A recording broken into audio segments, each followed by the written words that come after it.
Okay, ladies and gentlemen. So this is just going to be a review of what we did in class. There's going to be some of you who, due to technical issues or anything like that, were not able to watch me do it live, or because you were having issues or stuff like that, that you just missed class today, and that happens. So what I wanted to do is I wanted to recreate and reconstruct for you what we did in class today. And what we did in class today was we learned the structure of how to take Cornell notes. All right. So what I'm going to do is I'm going to show you how to construct Cornell notes. I'm going to tell you why we do it, and we're going to do it step by step. Now, since I'm recording this, and this is going to be a video, by all means, if you are lost, you need to write something down. If I'm talking too quickly, pause it. Finish what you got to finish, and then just pick up again where I leave off. In addition to this, I'm also taking a completed set of notes that we did in class. I'm going to scan it and I'm going to upload it to Canvas along with this video in one announcement, so that you have an embedded video with me explaining to you the ins and outs of how to take Cornell notes. And in addition to that, actually seeing a completed set for your reference. Okay. In order for you to participate in this, what you are going to need to grab now, if you have a notebook for U.S. history, there's a specific size and type, which I'm going to get into in another announcement coming up this week, probably this evening. I will explain to you the size of a notebook you need. So if you have a notebook that's a 9 by 11 or at a minimum an 8.5 by 11-inch notebook, you can do this on the second page of your notebook, front and back. Or if not, just grab a piece of loose leaf paper like I have right in front of me. So in order to do this right now, you need a pencil and a piece of paper in front of you in order to do this. So if you are watching this video, pause, go get that, and then restart when you are ready to go. So the first thing that we're going to do is that we are going to take, if you guys look on my paper, I'm going to start over here on the side, and I'm going to have my 3 fingers here. Now, if at being middle schoolers, if your hands are really skinny, your fingers are really skinny, just do 4 fingers, but we're going to use 3 for right now. And what we're going to do is I'm going to make a small little line right over here, approximately the width of my 3 fingers. Now, I'm going to take this line and I'm going to draw it down, and just continuously moving all the way down the paper until I get to approximately here, maybe a little bit further down. Yeah, a little bit further. So when I get about this far down, I want to see this last hole here, and I'm going to count 1 and 2 lines above that, and I'm going to bring this line all the way down to that point. Then I'm going to stop. Then I'm going to take my pen. You should be using a pencil, but I'm going to take my pen so it's easier to see, and I'm going to draw another line horizontal across the page. So what I've done is that I've divided my paper into 3 sections. We have a large section for our notes. We have a second section that's a bit smaller for keywords and vocabulary, in addition to questions, which I'll get to in a few minutes, or in a while. And then later on, the summary on the bottom here. Okay, so first thing is first, we're going to be working primarily in this first section right now. What I'm going to do as well is that when we take notes in class, is that when we put them in our notebooks, we always number our pages. You want to number your pages. So this would be the second page. Your first page should be about the author page. Then we always date our stuff. So today is the 15th of September. So I'm just going to put in the corner 9/15/2020, right over there in the corner. So we have our date and we have our page number. Now, the next thing that we are going to do is that we need to have a title. We need to understand at a glance, real quick, if we're flipping through a notebook, what exactly these notes are about. So our, not title, topic. So the topic for these Cornell notes is Cornell Notes. So I'm just going to write Cornell Notes over here, okay? On the other part up here up top is that we are also going to include something called an essential question. This is the question that we are going to attempt to answer at the end of our note-taking experience. So the essential question for this set of notes is the following. Okay, what are Cornell Notes?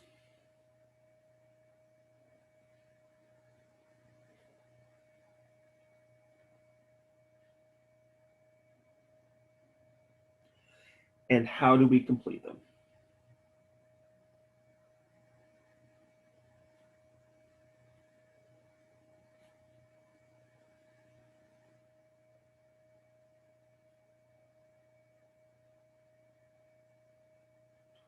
Okay, so we have this first section set up here. We know exactly what page number these notes are going to be located. We know when we wrote them. We have our topic, so we know what it is. And then we have the question that we're going to answer at the end of our, at the end of our notes. So I'm going to be walking you through the different things here. Now, the reason why we take Cornell Notes in class. Taking notes is a skill that needs to be taught. You being sixth graders, most students fall into these two categories when they take notes. And this is not a criticism, it's just something that you need to learn how to do. First, when a student is told to take notes, they write everything down that they see verbatim, and their notes in their books get so cluttered that they don't really understand when they go back to look at them what it is they wrote or why they wrote it. That's a big problem. Some students fall on the track of just getting so overwhelmed with reading, they have no idea what's important or what to write, which is an equally important problem. So what Cornell Notes tend to do is tend to focus what it is you're talking about. You know what to write because you have a question that kind of guides what it is you're doing. And what I like is that even though this is a very structured document, what happens is that since there's a lot of flexibility in how you actually write the things down that you need to write down, that it allows for you to be creative and to kind of figure out a way that works best for you, okay, which is really, really important. So I'm going to give you guys 4 examples of notes that you can take a note. Now, you are not limited to these notes. You can do however you want. If you want to mix them up a little bit, you can do that. If you want to just do it the old-fashioned way, go for it. It doesn't matter. You have to figure out what works best for you. So it's going to be a lot of trial and error, but you'll get there eventually. So we're going to start off with this section. Now, this is section 1. This is the notes section.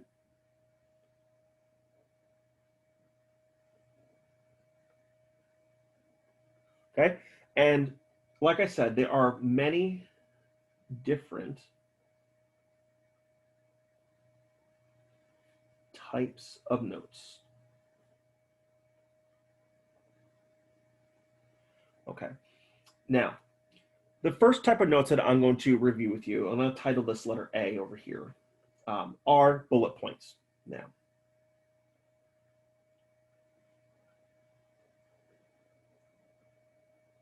okay. Now, bullet points are pretty standard. A lot of people do use these. You have a topic up top or an idea or something that you want to write down. And then what you do is you just jot down details underneath that. And you just put a little bullet, which is this little dot that I just wrote here. So you guys can see right there. And I'm just going to use this as an example. I'm just going to write, these are notes. These are my notes. These are my notes. I actually tend to personally use this format when I'm making a list of something I need to do. I'll make bullet points. It just works for me. So that's one way that you can take notes. Another way that you can do, and a lot of students do this, and I particularly like this, is that they actually just draw pictures, doodles, cartoons, however you want to do it. I am a doodler myself, so I completely understand that. So in order to maybe add a little bit more weight to a note that you're taking, you may want to draw a picture or an image to help you remember what it is. So the second type of note that you can do is that you can draw some pictures. So draw pictures. And yes, I will be drawing a picture right now. Hopefully you'll be able to tell what it is. As an aside, I am not an artist. I am not good at drawing things very well. And so when I ask students, when I ask you guys to actually do some art or do a project, my expectation is that I'm not getting fine art, something beautiful. What I want is something very neat. So if the only thing you can do, like for me, for instance, is stick figure drawings, I just want them to be super neat and nice looking stick figures. I'm not looking for you to be able to recreate, fine arts from somewhere, okay? So I'm gonna draw a picture here of a historical event, and hopefully you can follow along and actually figure out exactly what it is. By the way, if you're using this right now to make up work, you should be writing down what I'm writing down too. I don't scribe notes. Scribing means I don't write them down for you very often, but when I do, the expectation is that you are actually going to draw and write what I'm writing right now. So you have a baseline, you have an understanding of what they should look like. All right, so I'm gonna draw a picture here, and hopefully you can figure out what it is I'm doing. Okay, so I'm gonna start off with this. I'm gonna draw this over here. Okay, and let's see here. I'm gonna kind of draw this little back thing over here. And hopefully this is coming out kind of the way I want it to. I'm going to draw. Now, one of my students earlier today said that I was drawing the Titanic, which I was happy because at least they recognized I was trying to draw a ship. However, this is not the Titanic. This is a representation of a historical event that is important to U.S. history. And there is my amazing ship. I'm gonna move my pen out of the way. I'm gonna draw some amazing water. This is how I draw water. Okay, hopefully this is coming out pretty good here, I think. So there's my boat, there's my water, but I'm not done yet because what I've done is just made a doodle of a ship floating in the water, which is not what it is I'm trying to do. So now I'm gonna draw, let's see if I can zoom in a little bit so y'all can see. I'm gonna draw a little stick figure on the back of this boat right here, okay? Draw some squares. I need a little bit more water. What did I do with my blue pen? Here it is. And there we go. And there's going to be some of these little squares floating in the water. Hopefully you understand and can see what this person is doing. I'm going to draw another person at the head of the ship. And this person is also throwing these little cubes in. Hopefully you guys can tell what event this is. But if you can't, I will tell you that this is just a representation of the Boston Tea Party, okay? And so if you're taking notes on colonial dissatisfaction, what this is a part of, why the colonies are getting angry at the British, and if you want to draw, if you just wrote down the Boston Tea Party was a protest, blah, blah, blah, blah, and then you want to add a little picture to kind of go along with it to kind of help you remember, by all means do it, okay? So that's my amazing artwork right there for you. That's about as high level as I can do in a quick setting. So moving on. The next type of note is something that it might be familiar, very familiar to your parents. It's certainly familiar to me, is the drawing of the outline. So I'm going to label this letter C. All right, and I'm just going to title it Outline. Now, this is the old-fashioned way of doing it, and it doesn't matter that I mean old-fashioned. It doesn't mean that it's bad. It's a very structured way of taking notes. When I was a student, this was the only way that we were allowed to take notes, and so I learned it pretty well. I don't generally do this on a day-to-day, but if it's something that helps you stay organized, by all means do it. So it starts off with something like this. Now, this is just a modified version, but hopefully you get the idea. You start off with a Roman numeral, number 1, and you have your big idea. So the example I used in class today was, let's say we are writing about Native Americans that lived in North America, okay? And that's our big idea. That's what we're going to talk about. We're going to indent, we're going to make a letter A. Indent just to make the space over, we're going to move over to the right a little bit, okay? Letter A. Letter A is going to be something specific. So let's say we're going to talk about a specific group, a specific nation. So let's say something that you did in elementary school would be like the Lakota Sioux. And that's going to be called the Lakota Sioux under letter A. And then you're going to indent again. And then you're going to add some detailed information about the Lakota Sioux. And you're going to have some more detailed information about the Lakota Sioux. Okay, and they keep on going like that. Then you're done writing about the Lakota Sioux. What you could do is then go back, make a letter B here, and then just write a Native American nation. Let's say the Iroquois Confederacy. And you write that out, and then you indent again and write detail, detail, detail. What you also could do is jump back and start a new big idea, and you just name it number 2, and just keep proceeding down to kind of fill in an outline. Now, super structured, you're totally allowed to do it. I'm just throwing it out there in case it's something that you would like to try sometime, okay? Next type of note. This is one of my favorites, okay? Other than the drawing amazing pictures, is the charts, graph, and timelines. A lot of students tend to do this to do comparisons and things like that between two different ideas. It helps them think it out. And so you are allowed to do this if you'd like. All right, so just to give you guys an idea, I'm going to call this section letter D, and I'm just going to label it charts, graphs, and timelines.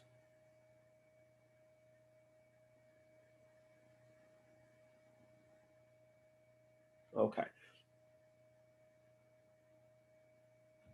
Okay.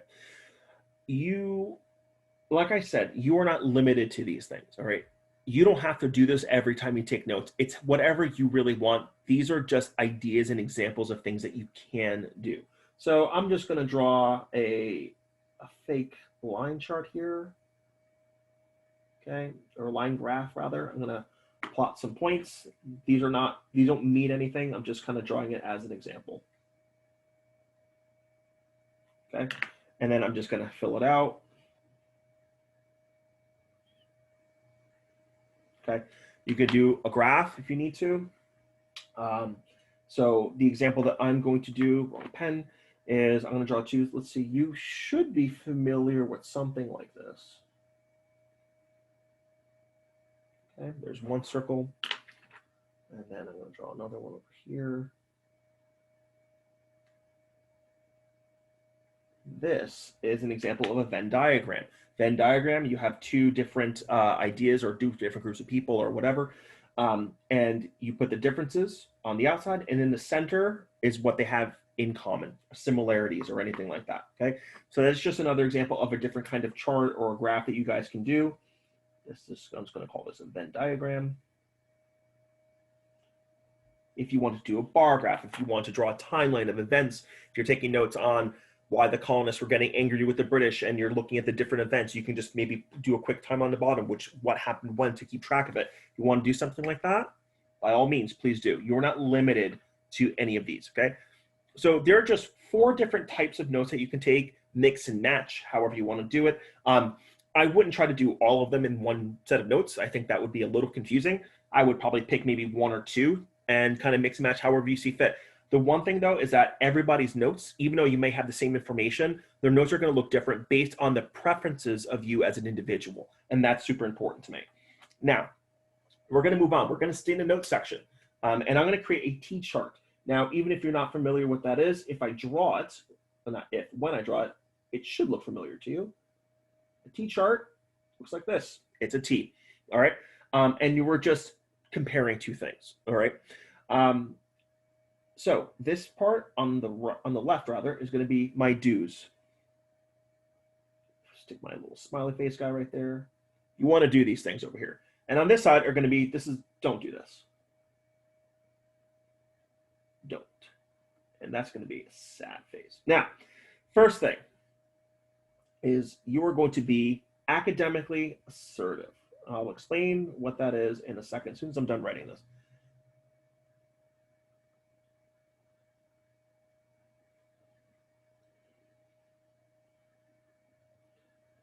Just a reminder, since this is a recording, if you need to pause to catch up on something that I've written down, pause the video, go back, rewind a little bit, hear me say it again, explain it, and then keep moving on. Make sure that you're writing everything that I'm writing, okay? So in this chart right here, be academically assertive. This means a couple of different things I'm going to explain. One, what I mean by this is that being in 6th grade and moving on with your academic careers, you have to start taking responsibility for your own educations. That means that if you are struggling, you need some help with something, you need to make sure that you are going after your teacher saying, hey, listen, Mr. Vega, I kind of get this project that you had assigned us, but I'm not too sure. I have some questions. Can I talk to you? Okay. You have to be able to do that. You have to learn how to confront your teachers and ask them questions and say, make sure for clarification. You want to make sure that the setting is appropriate. You don't want to interrupt the middle of a talk and just throw out a random question. You don't want to do that, but you need to make sure that you are in constant communication if you're struggling. On the other side of that, if you are doing really well and you want to try something a little bit different. Or if I assign a project and you say, hey, Mr. Vega, I really like this project, but I have a different way I want to present the material, come to me with that kind of an idea. 9 times out of 10, I'm going to probably say yes. And that kind of dubs into don't be afraid to fail. And what I mean, I don't mean that if you get, I don't want you to fail all your classes for like a quarter or two. That's not what I'm saying at all. What I am saying though is that if you want to try something a bit different, a different way of presenting something, or a different type of project you want to do that is maybe not exactly what I assigned, don't be afraid to say, hey, I want to give it a try. Because like I said, I'm probably going to give you the green light if you have a good idea. And then if it doesn't work out, it doesn't work out. You just go back to the way that I assigned it. And, I'll probably end up giving you a little extra time to do it. So there's no shame in trying something and not succeeding the first time you do it, because everything that you're doing is, you're trying new things, and that's good. That's being assertive academically. All right, ladies and gentlemen, if you have any further questions about that, we can chat more. All right, next, something a little bit more practical when you're taking notes, at least, is to write short. Yeah, you can see that. Write short and clear sentences.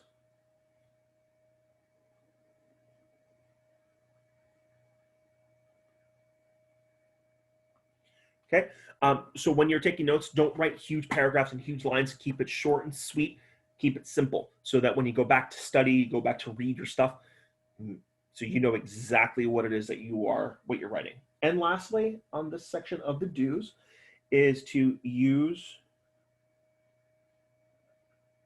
Mr. Vega's words, or more precisely, the vocabulary that we're using in class. You want to start developing your academic vocabulary. You speak differently in different settings of your life. So if you're hanging out with your friends, you're going to speak differently than you are in a more formal setting, a classroom, eventually a job, or anything like that. Okay, so you're going to want to make sure that you're using language that's appropriate to where you are. In addition to that, using my words in class is also using the vocabulary that we're learning. So you're building up your vocabulary. So eventually, when you get older, when people start speaking in certain ways, you have a baseline knowledge of what it is they're talking about. And you don't underestimate that. You want to build that up so you can adapt in different situations in your life. And now you're starting to do that, which is really important. Okay, the don'ts. Okay, so don't get distracted. And that is a tall order right now. So don't get distracted. Okay, so what I mean by that in class is to, don't start talking to your neighbor in the middle of us watching a clip of something, or if we're home, don't have the TV on in the background if you're doing work or something like that. You don't want to get distracted. And that's tough now because we are out of our elements. We're not able to separate our classroom from our home life right now. And so that's a tall order, but I'm going to ask you guys to try your hardest, okay? 2, don't give up.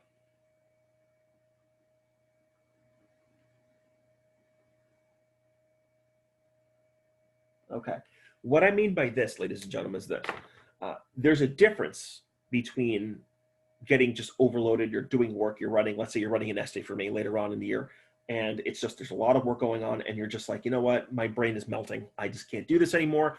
I need to take a break. So you close, you close your Chromebook, you close your computer, you get up, you go grab a drink of water, maybe put on some music, you sit down, and you just kind of take like a 10, 15-minute break to kind of get your head back in the game, and then you get back to work. That's not giving up. That's just knowing your limitations and just say, you know what, I need a break, because it happens to me all the time. Sometimes when it gets to be later on in the evening and I've been working for a few hours, I'm just like, I'm done. I need a break. And I go and I sit in the kitchen, and I just kind of take a breather and just relax. Giving up is a little bit different, is when you're really struggling with something. And you know what, you just decide in that moment that, you know what, I'm just not good at this. I'm never going to be good at this. And you just close the book and say, whatever happens, whatever happens. Now, I had that experience myself when I was probably a bit older than you guys are, but not much. Definitely in middle school. I felt that way about mathematics. I was not good at it initially. It took me a while to kind of get the basics. I just struggled with math my whole life until I was much older. And then I had that attitude. I just gave up, and I just, I would just try, a little bit. And then if I didn't get it, forget it. I don't care about that anyway. That's giving up. You don't want to do that. That didn't reverse itself until I had a ninth grade teacher named Mrs. Bouts, and she turned that around for me. I just kind of was sitting back in the classroom, not really doing it. And I was pretty bright. I did well in all my other classes, which she knew.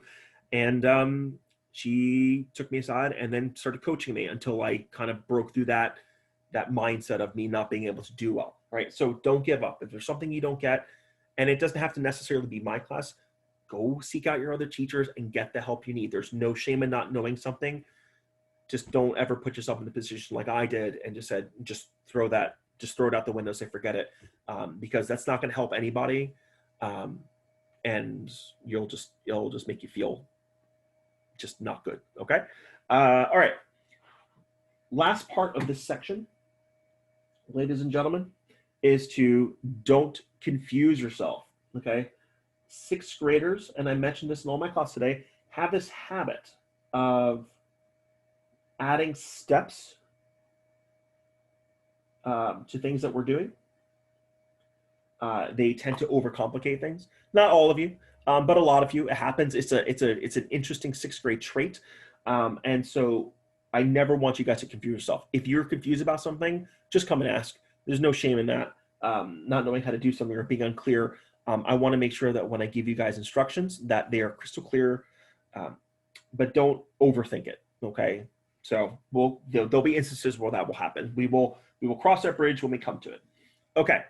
We are going to move on. This is the notes section. This is the first part of what we're doing. We have our topic up top. We have our essential question. We have our titled notes section, the different notes that we can take, and our do's and our don't. Now, we're going to move on over here to the next section. This is section number 2.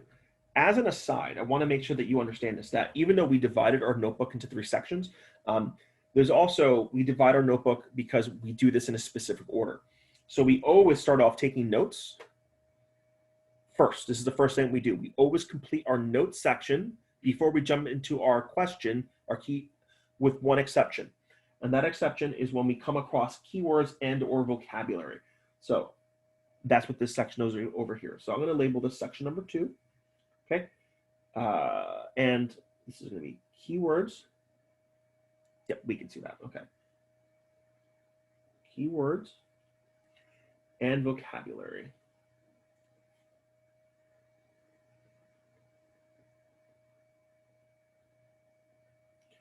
Okay. So let me give you an example of what this means. So you are taking your notes. Let's say we're doing work. My example today has been, we're talking about the American Revolution. And you're working through your notes, you're reading, and all of a sudden you come across a person that you might think is important, or you come across a term that you might think is important. You say, you know what, I probably should write this down, but you're in your notes section, and you know that you're only supposed to be in your notes section first, but not in the situation. You come across something in your notes that you want to write down because it's a key word, a key person, a vocabulary word. So my example today was Thomas Paine. Sounds like a pretty interesting person, probably should know what he did. And so you stop taking your notes. You jump over here onto the keyword section and you write out the vocabulary word or the person, in this case, Thomas Paine. I am not going to write Thomas Paine. I'm just going to write a generic vocabulary word.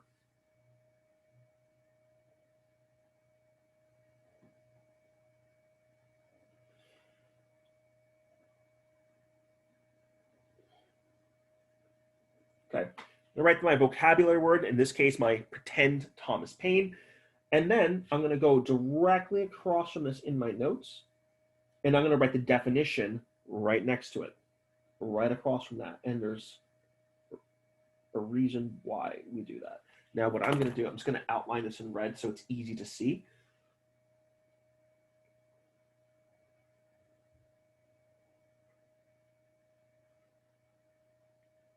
Okay. The reason why we do this is because, one, if you're writing and you come across your keyword over here and you write it down, so let's say that person, Thomas Paine, And then you just continue taking notes. And all of a sudden you're like, oh, I forgot to write about Thomas Paine. And you just write who he was or what he did in this section down here. They're going to be disconnected. So when you go through, oh, Thomas Paine, he was a person that is important. But then you're looking through your notes and you're going to spend time trying to find it. And that's a pain. You don't want to do that. Okay. You want it right next to it, because when you use these notes to study and you have your keywords, your vocabulary, and then your questions, which I'm going to talk about in a moment, you're going to take your paper, you're going to fold it down this line right here. And then you'll have this handy list of vocabulary, important things in your notes, and questions to help you study. And if you get down here and you get down to this vocabulary word, and it's like, oh man, Thomas Paine, I remember him from my notes, but I don't remember quite who it is. You can flip open in your paper, and then there's a definition right next to it. And that is the reason why we do that. There's always a method to the madness, ladies and gentlemen. I don't make you do things just to do them, all right? So this section is devoted to keywords and vocabulary and questions, and that's what we're going to talk about now. Okay, so I'm just going to put a line over here. All right, now the first thing you need to know about questions. There are 3 types of questions that we are going to be discussing, okay? Levels 1, level 2s, and level 3s, and those are very, very specific kinds of questions. But the most important thing that you need to know about questions is this. When you create questions, okay, the answers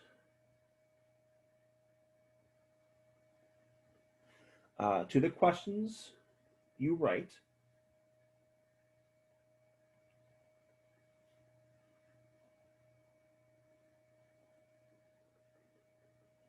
must, and this is really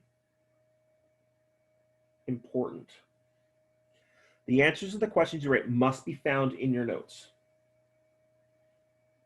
Must be found in your notes. Okay, and let me explain to you what that would look like, because this happens a lot, more often than you would think. For example, again, going back to the American Revolution, you're taking your notes on battles of the American Revolution, and then you write a question, and it says, you know, so you're writing about a particular battle that took place, and then you write a question is, your question that you write is, why was George Washington elected first president of the United States? That doesn't make any sense, because you're not talking about why George Washington in your notes. George Washington may not even be in your notes, or if he is, but in reference to him being a general, not first president, okay? And so those are 2 different subjects. So if you create a question, the answer to the question must be found in the notes, or else the question is not a really valid question in that moment, okay? Like I said, moving on from that point, is that there are 3 types of questions. The first type of question that we are going to concern ourselves with right now are level 1 questions. So I'm going to write a number 1 over here, and I'm going to write level 1. Okay, level 1 questions begin with these words: who, what, where, and when. These are our most basic type of questions that we ask. These questions are also, they're providing us with the foundation. They're providing us with our basic knowledge of the subject, all right? So who was George Washington? Where was the Battle of Gettysburg? When was the Declaration of Independence signed? What is the Declaration of Independence? You know, something like that. They're typically questions that can be answered in 1 word. So when was the Declaration of Independence signed? 1776. Where is Mount Vernon? Virginia. You know, that's what it is. Very simple, basic. They are important questions, but they are basic questions, okay?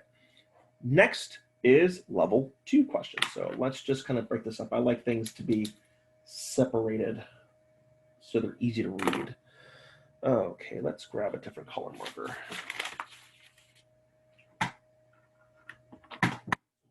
You're just going to grab, I'm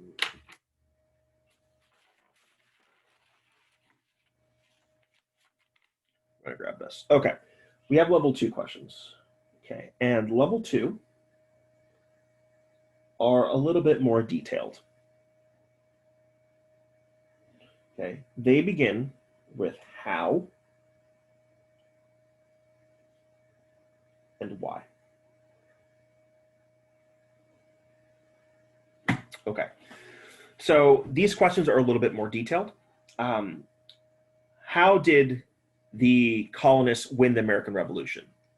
Why did the British lose the American Revolution? Okay, those questions are not, you cannot answer those questions in 1 or 2 words, or even a short sentence. They require a little bit more explanation, and they are harder questions to write. They're harder questions to answer. So that's why they are considered level 2. There's a little bit more meat to them. All right. Lastly is a type of question, it's a level 3. Okay, level 3 questions are a little bit more rare. We don't ask them too often, and you'll see why in a moment. So we're going to start off with level 3. Okay, I call these the super smart questions, though they may not take the form of a question, and I'll explain why. These start off with what if, or imagine,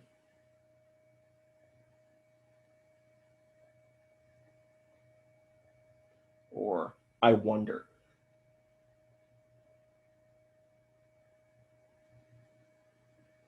Okay, so these are more grounds for discussion questions, and the answers to the questions may not be able to be answered. So, for example, what if Abraham Lincoln was never assassinated? That could be a really easy question, or not really easy, I'm sorry, a really interesting question to ask. And there's, maybe we can kind of back up some evidence of what we think could happen, but it's not a question that we can ever really answer with any, with no definition. We can't do it. All right, we won't know. Okay. Another example could be, I wonder what would have happened if, I don't know, the British won the American Revolution, or imagine if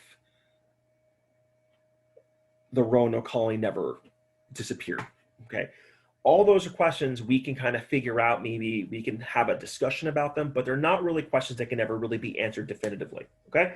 But they're good discussion questions. And we ask them very rarely towards the end of the year is when we kind of get into those kinds of things. All right. Lastly, so that's section number 2. Section number 2 is for keywords, vocabulary, and question creation. Lastly is the summary. Okay, we have a summary at the end of all of our Cornell notes. This is section number 3, summary. Okay, first of all, our summary is always 3 to 5 sentences long.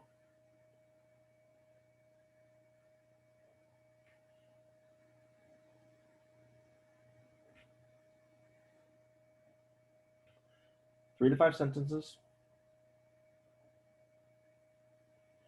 Okay, and you are, when you write a summary, you are answering the essential question, and that ties all the notes together.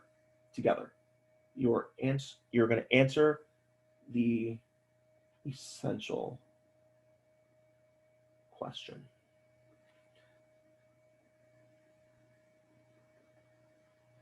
Okay. So once you do that, the question would be, in this case, from the beginning, is what are Cornell notes and how do we complete them? Now, if we are actually taking notes on this, we would actually answer, well, Cornell notes are a form of notes that we take, and we would just go on from there. And then you're explaining yourself, and so you tie all the different pieces of your notes together in one shot so that it's a self-contained little piece, and it makes things super simple and easy to follow, and it helps you study, and it makes your notes an actual useful tool rather than something that you're just doing in class. All right. Now, one question that comes up often, because we're done with this now, but I want to add is, for example, let's say that you're taking your notes and you notice that, Mr. Vega, I'm starting to run out of space. I'm never going to finish this. I ran out of space in my notes section.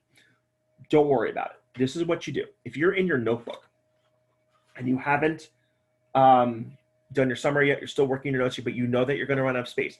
Grab a piece of loose leaf paper like so. You are going to draw out the Cornell Notes section like you did on your first page. So you're going to draw the lines out, and you're going to continue taking your notes, and then you're going to answer all your questions, your keywords, and all that stuff continuously down here. You're going to create the summary on the bottom of this extra piece of loose leaf. Then what you're going to do, over the old summary section, you're going to take this new piece of paper with your completed extra notes, and you're going to take some glue. You're going to glue it on the back. You're going to glue it onto the old summary. And then when you're done taking your notes, after you're all done, you're going to fold it up like this. And then it's all on one page, so we don't skip to the next page in the notebook. It's just one continuous long page of notes, okay? And that's how that would work, okay? So ladies and gentlemen, that concludes this video lesson on how to take Cornell Notes. If you have any questions, send me an email. I'm going to take these notes right here. I'm going to upload them onto Canvas. I'm going to scan them. And then in addition, I'm also going to take this video that I just created, and I'm going to upload that as well. And I'll embed it all in one thing, in one announcement on Canvas. So you have everything together in one shot. And again, if there's something that you have a question on that I did not answer, just let me know, and I will do the best I can to help you. All right, have a great day.